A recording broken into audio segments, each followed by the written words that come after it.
Hi అండి. ఏం చేశారు సండే స్పెషల్? ముందుగా హ్యాపీ సండే. ఇదిగోండి చికెన్ కర్రీ ఉడుకుతుంది.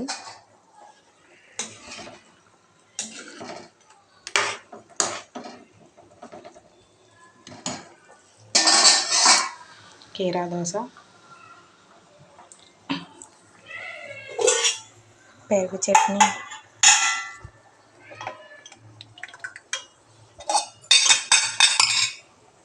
మటన్ పులుసు,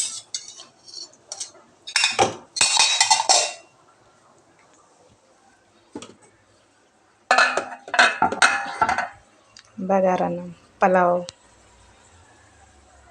తినేశారు. మీరేం చేశారు ఈరోజు స్పెషల్స్? కామెంట్ చేయండి. వీడియో నచ్చితే లైక్ చేయండి, ఛానల్ని సబ్స్క్రైబ్ చేయండి. Thank you.